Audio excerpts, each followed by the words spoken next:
Hello, everybody.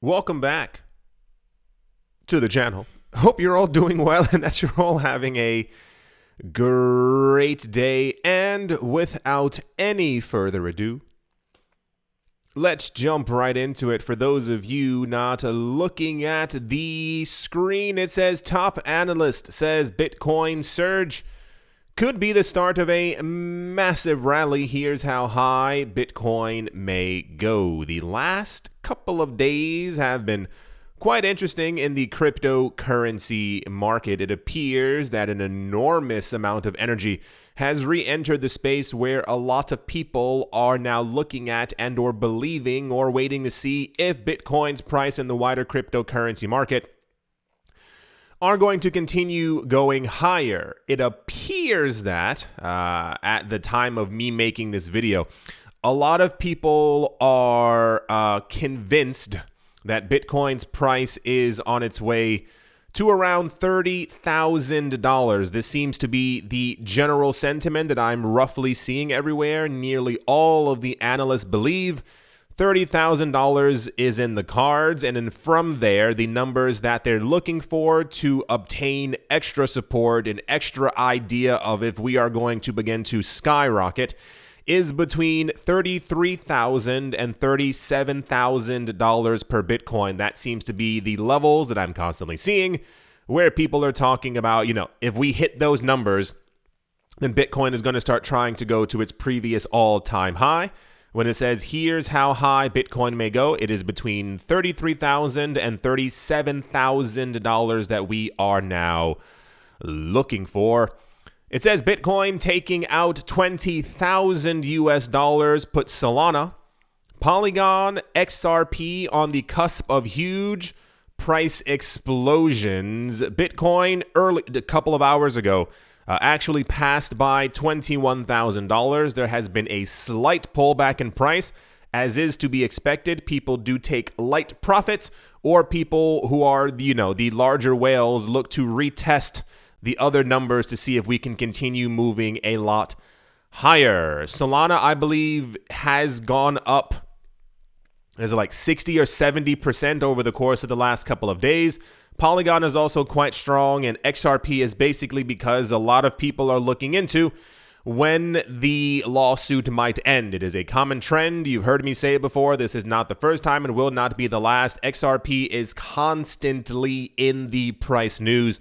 I've seen predictions anywhere from $2 to $4 when the lawsuit is over, that XRP will immediately begin to jump. Other altcoins will do the exact same thing, and this is when we get the rapid bullish momentum, not only from Bitcoin and Ethereum, but also from the people from Ripple potentially winning their lawsuit.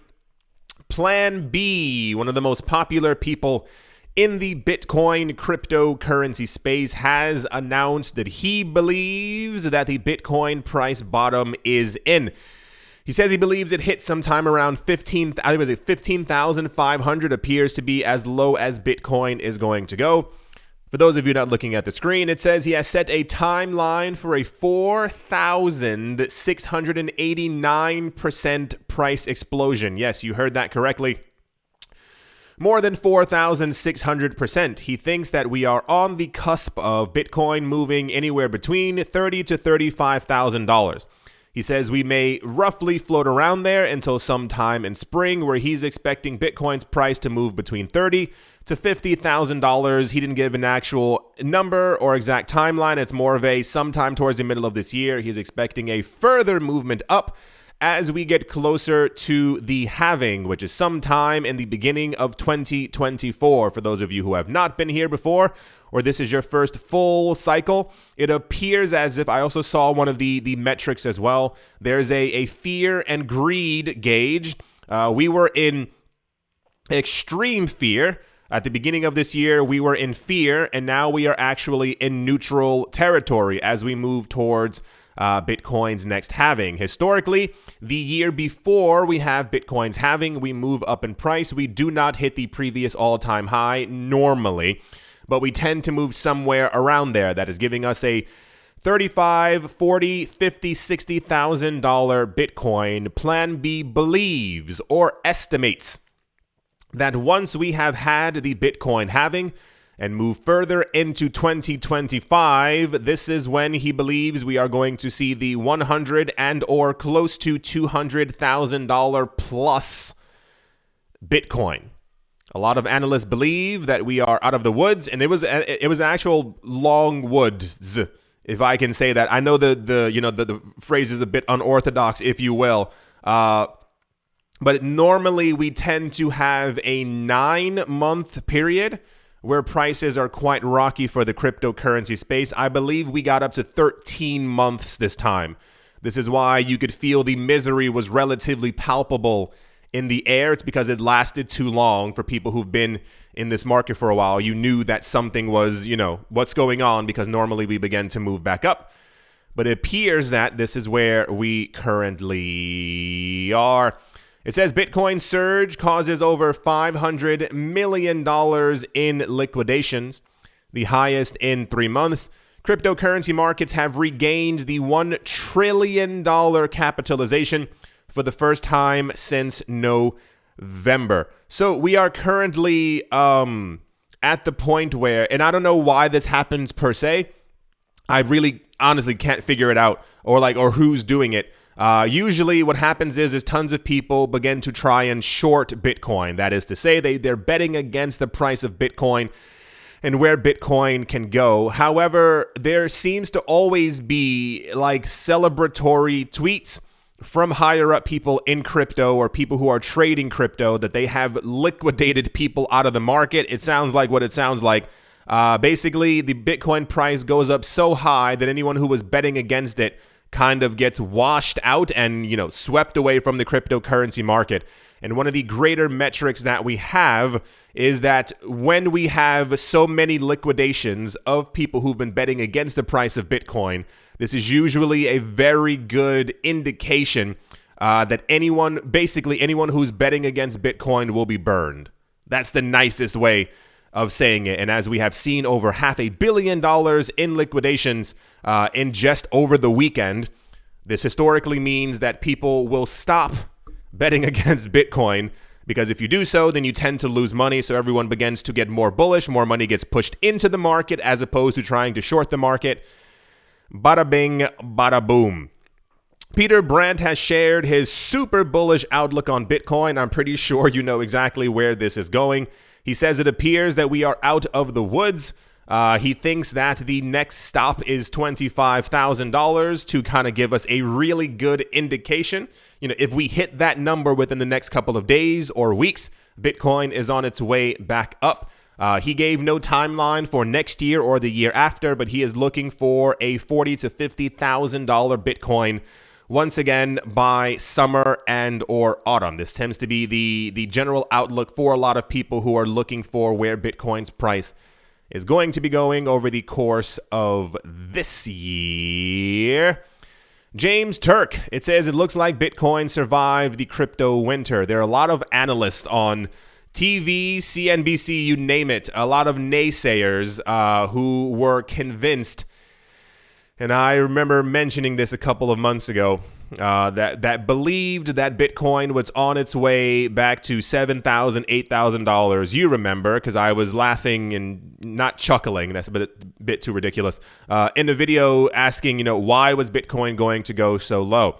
And as we have seen over the course of the last 10 days, more or less, this month is already halfway through the month. It's a little weird how quickly time is going. But a lot of analysts are saying that it appears that we are out of the woods based on the current price movements. Just optimism all around, if you kind of want to say that. It says Ethereum's price accelerates higher as bulls are aiming for $1,720 when Bitcoin a couple of hours went above $21,000. Ethereum was around $1,650. I believe that's where the price was. Apparently, the next resistance level is $1,720.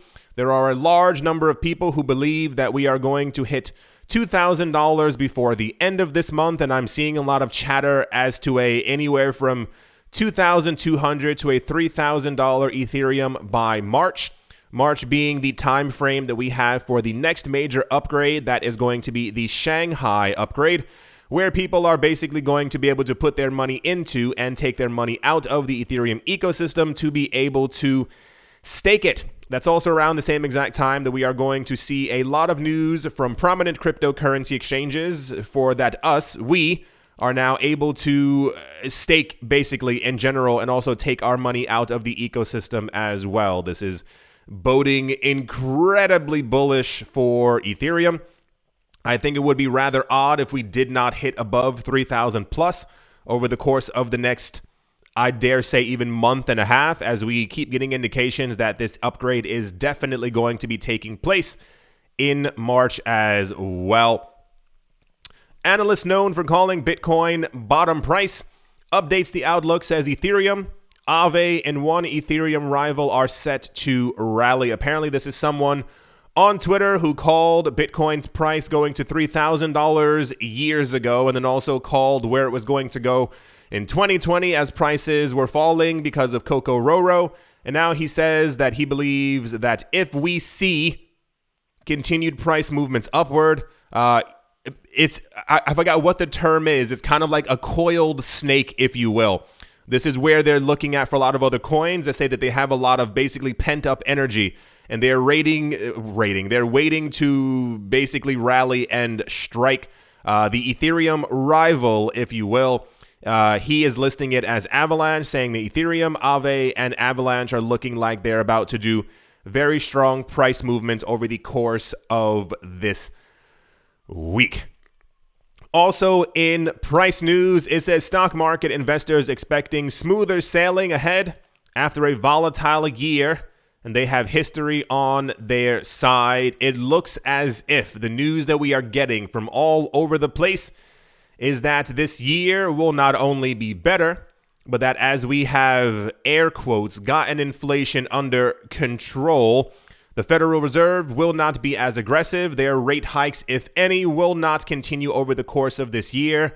And everyone, once again, I keep saying it over and over, everyone's looking for the March timeline. It is a perfect storm for economic prosperity, as we are expecting the Federal Reserve to stop issuing rate hikes around March, which is the same exact time for the Ethereum upgrade, and a lot of other people talking about on the Bitcoin charts that we should be hitting the $30,000 to $33,000 price mark.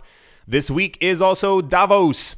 The global business elite will be gathering in the mountains of Davos, Switzerland this week for the World Economic Forum. They basically talk about all the happenings and the goings on of the world. This is usually the time, you've seen them before, they sit outside in ski outfits with people walking behind them, and there's always someone asking them questions, and it looks very candid, what have you, so on and so forth. They usually talk about their ideas for the economic year, and people listen to them. So if these people say that they're expecting really good things, or they're expecting recovery in the markets, or expecting the number of companies to do continuously well over the course of this year and next year, expect prices to rise. We are also looking for corporate earnings from Goldman Sachs, Netflix, Procter & Gamble, and American Airlines. Historically, or recently, over the last 3 to 4 months, whenever we hear that companies are doing better and the movements by the Federal Reserve have actually played out well, and therefore these companies are once again making money,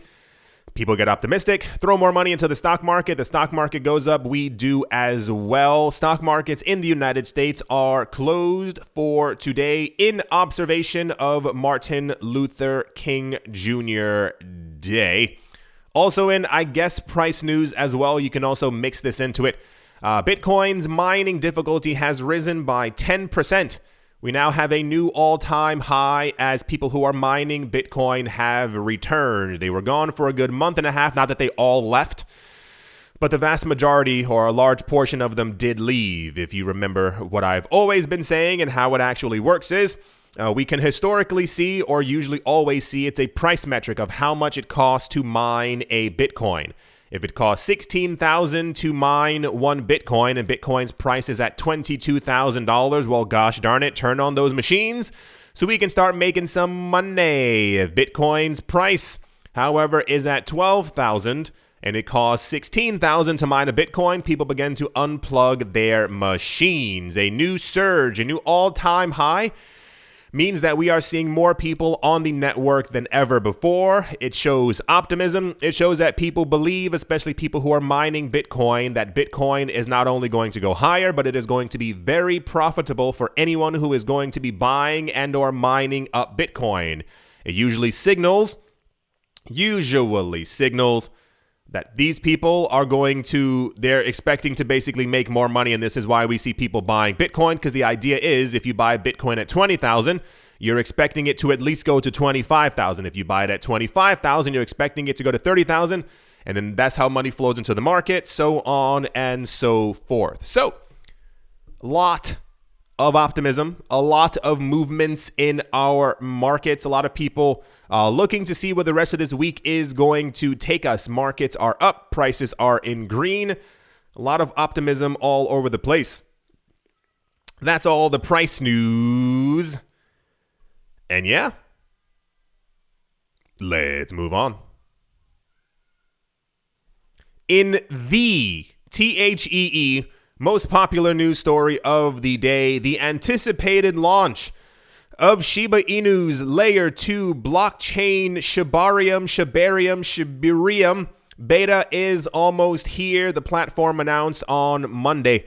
The official Twitter account of the Shibarium blockchain introduces some basic concepts to the Shiba Inu community about the launch before it launches. As a result, both Shiba Inu and the Bone token have skyrocketed in the last 24 hours.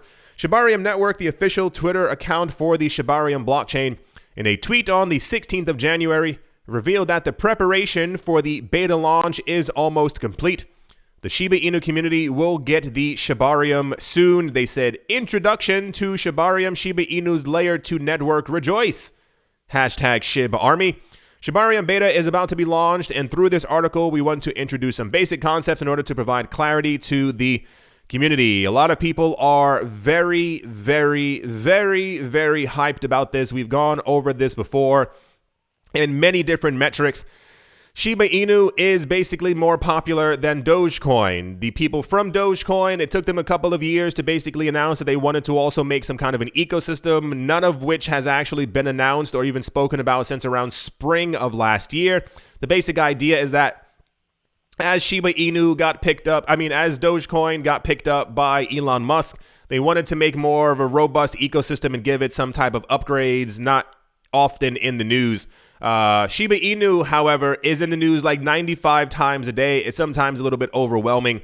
They're now getting ready to basically launch their Layer 2 solution, which is going to give them NFTs and smart contracts and anything else you can think of that has three-letter words. A lot of people are very excited about this. I know a lot of people who are accumulating large amounts of Shiba Inu and large amounts of Bone. I don't know if I also have it here. Is this it as well? I think, anyway, somewhere around here. It says Shiba Inu becomes Ether Whale's largest holdings ahead of the Shibarium launch. I don't know if the number's somewhere in here. I don't know. Basically, over the last 2 or 3 days, multiple people, larger wallets, accumulated around 4 trillion Shiba Inu. That's not a fake number. The number is 4 trillion, right? A lot of people are extremely excited about this. People believe that this will basically be the meme coin of the market in just a couple of months. There was also some other type of news. If you watched a lot of the weekend videos, I usually cover more of the Shiba Inu burn news.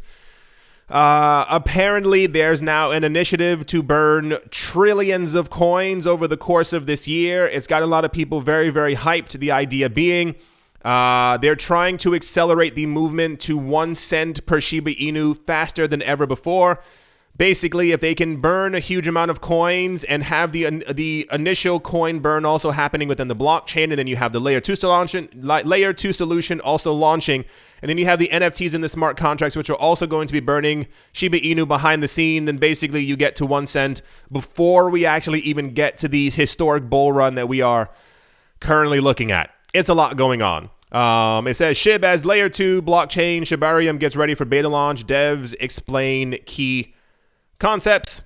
Shiba Inu team introduces basic concepts of Shibarium. It is Very popular. It is the most popular news story of the day. Everyone who's into this ecosystem is talking about it. A lot of people believe that this is going to be a top 10 coin and basically remain there. At this point, with all the momentum, you have to understand, going over news daily in the cryptocurrency space is one thing. But when you see a pattern of over the last year and a half, this coin is in the news every single gosh darn day. You know, it kind of paints its own picture, if you will. That's all the Shiba Inu news. I know it's a lot, but what have you, that's just where we currently are in the cryptocurrency space. And yeah, let's move on. Also in the news, so for those of you who missed it, I think I already covered this. I'm not really 1,000% sure. There's always a quintillion things happening in the cryptocurrency space. Apparently, Hong Kong is trying to legalize crypto within the country. It appears as if they are trying to figure out exactly which coins are going to be legal within their space. I saw a number of other articles that were discussing how bullish this is for the Asian market. If you missed it, if you weren't here, if you didn't hear me talk about it the last 16 other times in the last 3.5 months, Asia controlled the cryptocurrency market between 2016 to mid-18, somewhere around there. And the belief is that, according to metrics now, that they might actually be able to do it again. Why? Because all of the Asian countries that had problems with the cryptocurrency space before, or were threatening to ban it, or did not like it, or were trying to get rid of it, they all have regulations now. The only one who's missing is Hong Kong. Everyone else, especially Japan and South Korea, who ruled the cryptocurrency market and controlled these two small places, South Korea and Japan, controlled the majority of the trading volume around the world. Looks like they're about to try and do it again, as they now have, legal rules as to what they can and cannot do. And Hong Kong said recently that there are over 2,000 coins that they were looking at, but they said there will be nowhere near that many. The guesstimate that I have is roughly around 20 different coins, which is around the same exact number that we saw from a number of other Southeast Asian countries over the course of the last couple of years. It's usually always the same. It's Bitcoin, Bcash, Ethereum, XRP, Lumens sometimes make the list. Litecoin, I don't know if I already said that. It's a lot of the legacy coins, Ethereum Classic as well, and some of the other coins that kind of hang relatively low next to them as well, like the hanging fruit from the tree. They're not the actual tree, but they're the derivatives from the coin, if you will. So if this actually ends up going through, or rather when it goes through, because we've had basically the Hong Kong officials have said it's going to happen. They're trying to figure out cryptocurrency regulations over the course of this year. Whatever those coins are, they're probably going to do extremely well, as always, in the markets. Also in the news, the CEO of the website Crypto has announced that they're going to be laying off more people. This news always ends up being popular in the cryptocurrency space. The chief executive officer of Crypto.com is announcing a cut to the firm's global workforce as the digital asset markets attempt to mount a recovery. In a new company blog post, the co-founder and CEO Chris Marszalek says that he is going to slash the firm's workforce by 20% due to unpredictable events within the industry, such as the collapse of FTX. If you know me, I have a very difficult time believing that everything is just because of FTX. A lot of people keep using this as their answer as to why they're doing anything, and it gets a bit old because everything is not Sam Bankman-Fried's fault. It's also usually the fault of the company, who made sure that they didn't save any money. He said, "Today we make the difficult decision to reduce our global workforce by approximately 20%. Several factors played into our decision to reduce the headcount. While we continue to perform well, growing to more than 70 million users worldwide, and maintaining a strong balance sheet, we've had to navigate ongoing economic headwinds and unforeseeable industry events." Usually for those of you who don't know how it actually works, companies usually fire people because they want their shareholders to actually make more money. The less workers that you have, it means more money that the company is going to save. The more money that the company is going to save, usually if they have gone public, then their stock also ends up going up as well. So this is another company in the long list of companies who have been doing the exact same thing, basically firing people and being like, oh no, Sam Bankman-Fried, why you make me do that? That's crazy. But we all know why they're doing it. It's just to make more money on the side, which is very sad because 20% of your workforce, especially for those of you, here's a kicker for those of you who don't know how it actually works. And nearly every other country around the world, when you get fired, there's like a severance pay. For those of you who don't know how it works in other parts of the world, I'm about to blow your mind. Usually the severance pay is for roughly around 3 months, 3 to 6 months in some different countries. Within the United States, your severance pay is for 2 weeks. That's right. Not even a full month. You get the goodbye without any warning. And then you're handed a piece of paper and it says, here's 2 weeks of your pay. Good luck out there. So this is just ruining a lot of lives. And I do sincerely hope that all these companies just get it together so they don't have to go through this again. The company is making more money, but the 20% of people, imagine if they had 10,000 people work. I have no idea how many people are working for them, but if they have 10,000 people, that's 2,000 people who are now without a job. And they get 2 weeks of severance pay. Doesn't sound too nice. That's another layoff news. This news is always popular in the cryptocurrency space. I still haven't figured out why. Who knows? Let's move on.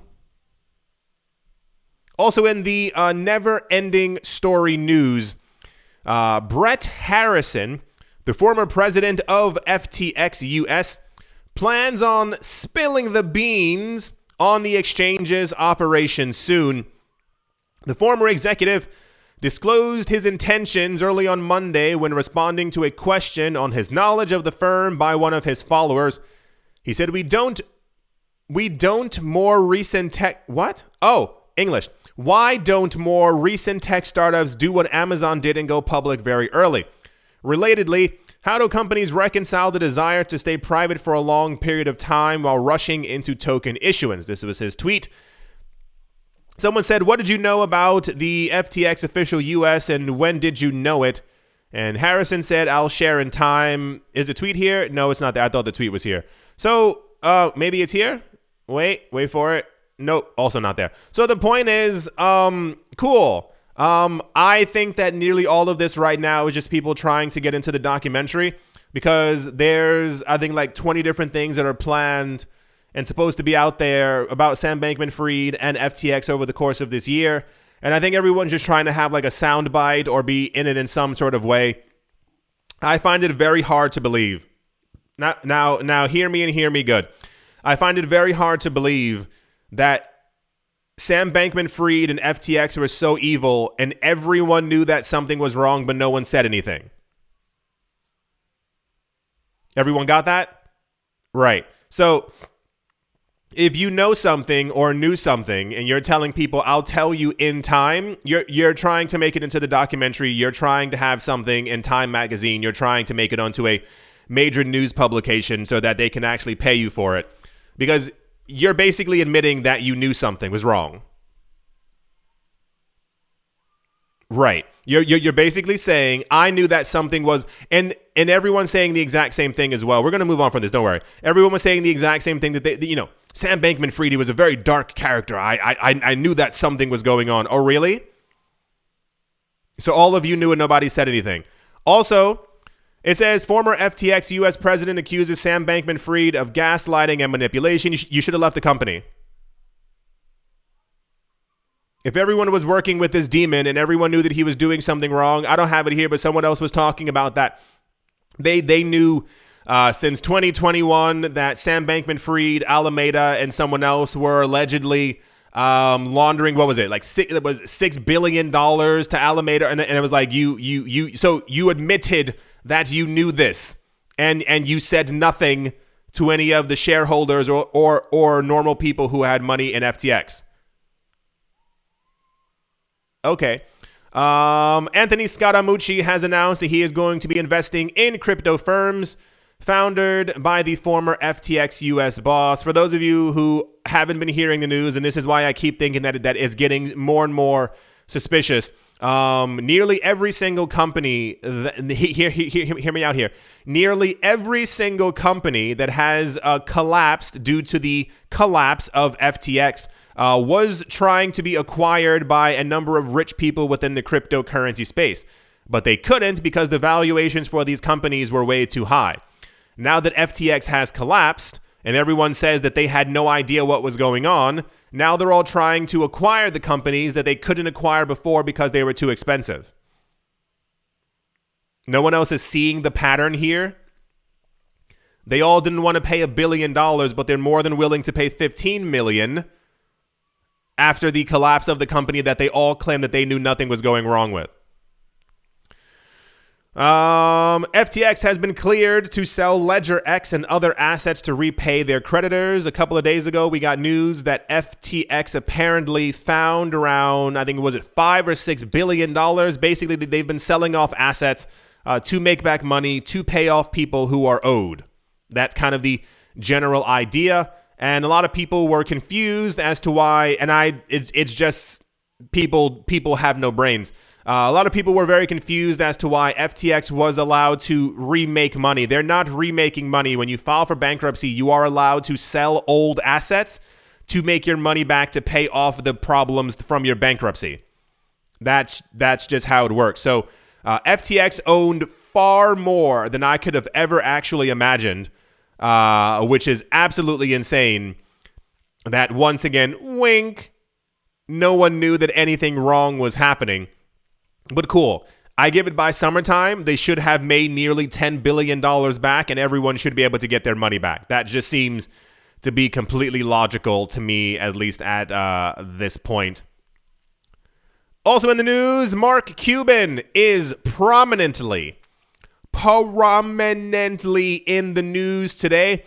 Everyone's going gaga goo goo. Why? Because Mark Cuban has said, forget gold, invest in Bitcoin. There's a really weird wave of people repoking their heads back in the cryptocurrency space, announcing, forget the thing that I was talking about 2.5 weeks ago.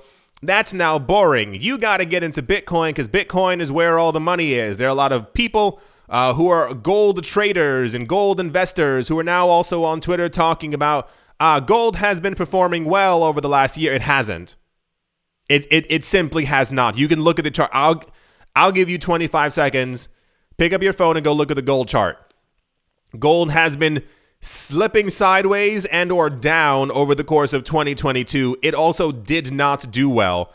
But now that Bitcoin's moving back up, they're all talking about getting back into the cryptocurrency space because now is the best time to make all the monies that you ever wanted to make over the course of your lifetime. If you hear the tone of my voice, it's for a very particular reason. It's basically because it's been less than 10 days. For those of you not looking at the screen, less than 10 days ago, it says Mark Cuban issued a looming implosion for Bitcoin in a crypto warning. Yup, that's right. He was talking about that Bitcoin was going back down to $9,000. He was talking about everyone should get out of the Bitcoin space. Bitcoin's going to have a meltdown. There's another cryptocurrency meltdown that is looming. It is going to be terrible. Everyone needs to leave the cryptocurrency market right now before it gets even worse. You understand why I don't listen to these people now? First of all, no one knows where the prices are going to go. Especially not Mark freaking Cuban. 9 days ago, he warned of a looming implosion, telling people to leave the cryptocurrency market. Saying there was going to be a meltdown of prices. And now he's telling you, forget about what I said. Now invest in Bitcoin. You see? This keeps happening over and over, and I keep telling all of you to stop following these people. They don't know what they're talking about. They're just as greedy as everyone else. They're just trying to move different markets. Anyway, that's the popular Mark Cuban news, because I'm pretty sure everyone, share this with your friends, because I'm pretty sure everyone forgot. A couple of days ago, he was telling everyone to leave because of the looming implosion to Bitcoin and crypto. Fascinating, the difference of 9 days. Amazing. Also in the news, it says India's central bank governor calls crypto basically a scam, and he's asking for a blanket ban once again. I don't understand why. How do I say this nicely so we can move on? I've noticed over the course of the last couple of years, whenever we have news about India, I have a number of friends who are from said place, and I ask them quite often, what is the corruption like in their country? Me, myself, never having been from that country or never having even visited it, I hear from people who've actually been there, and allegedly they tell me that the corruption is quite terrible. India has been one of the places where, instead of giving actual cryptocurrency regulations or even actually announcing only Bitcoin and Ether are legal here, because people are interested, so we want to make sure that they actually have some type of legal framework, they instead try to continuously terrorize and scare their own population by telling them that something is wrong. You may wonder why you would hear people from the banking sector announce that something is wrong with crypto. Well, think about it. It's the exact opposite of their market. You can't create new Bitcoin. You can't create new Ether out of thin air. You have to go through the actual protocol, and that's not how the old traditional financial system actually works. So when you talk about billionaires who want the old system to remain the way that it was, it's because that's how they made their money. It's basically as simple as that. I do not assume that a central banker of anywhere is going to be happy or proud that Bitcoin could potentially usurp them or basically cause them to lose money. So if you are planning on banning cryptocurrencies in India, please just do it. You have already experienced a massive brain drain as a result of you banning and doing other interesting practices over the course of the years. But this is since 2017. This is also quite popular news once again. So cool. Wonderful. If you're going to ban it, just ban it. If you're not, just give it regulations, because you people going back and forth, you're just manipulating yourselves and your communities. And I'm pretty sure your citizens are not going to be happy too much longer with you constantly lying to them. News. Moving along. Also in very popular news, I thought this one was actually very cool. Regardless of it being Tether, Tether has actually grown so much. Here's a little chart right here. Tether did more volume transaction-wise than Visa and MasterCard last year. Yeah, MasterCard did $7.7 trillion worth of volume. Visa did $14 trillion. In Tether alone, Tether did 18.2 trillion US dollars worth of volume. That is one blockchain, one coin. When I talk about the significance of Bitcoin doing trillions of dollars worth of transactions, that's basically it. We have found a way, and more so for Bitcoin, a decentralized way to transfer money around the world without the need of Visa, MasterCard, or world banks. It's incredible. And this is only, not to sound like a broken record, but this is only the beginning. It's more of a, where is crypto in 20 years? In 20 years, is Tether doing $182 trillion worth of transactions per year? Now you understand why Visa and MasterCard are so desperate to get into crypto. That's why every single time you hear that Visa's here, Visa's issuing this card, Visa's doing so-and-so, Visa really believes in Bitcoin. Visa's going to be using Ethereum. For those of you who missed that, yes, Visa's going to be using Ethereum as well. Now you understand why. Just from this one infographic, Tether alone did 18 trillion, Visa did 14 trillion, and MasterCard did 7. Also, how much lower is MoneyGram in Western Union? This is just Tether. It's quite fascinating, and it's only going to get bigger. That's the Tether news. Moving along. As As always, a very special thank you to my Patreon supporters. Martin Steuer, Buddy McButtface, Sam Ratter, Dotha Diddy, Manny Cryptos, Crypto Gambino, Auspicious Agile and Blockchain, Jamie Saad, and let's move on, Empire Queen, Roman Gaba, Bitcoin, Ben Arachno, Dave the Dealer, Zen Captain, Something in the Z-Way, Lay, Mobarazi, VB Nerd 21, Lauren De Silva, Corded, Biddy, Troy, All Good, Space Case, Need a Miracle, Paternoster, Navarro Williams, Utopia 569, Moonman High, XRP, Nostromo, John Sarson, The Animal, Rita, Bibliophobia, Adam, Graysick, Wise, Night Owl, 242 to the World, Bankroll Network, Crypto Artist, Cole D3D, Setsuna, Paxis, Jim Garner, Jeremy Fox, Minting Coins, Yes to Crypto, Anytime Fitness, Monks, Corner Staff, Bake Me a Cake, Tigger, Macho Nisa, and on Crypto with Lionel. Thank you all very, very much for your support.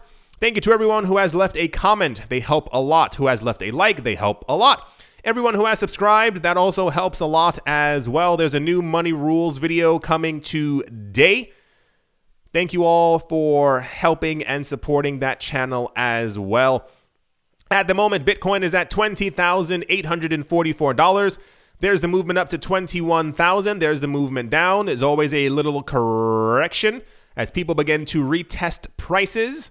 Ethereum is up by 1%. Everything is roughly up by 1 to 3%, somewhere around there. Mainly in the green. Solana's up by 4%. Cardano is up by 2.26%. Matic is up by 3% as well. Anything crazy? Shiba Inu is up by 4.8%. Avalanche is up by 2%. Anything crazy? Ton Coin? I think this is from, what do you call it? From Telegram is up by 3%.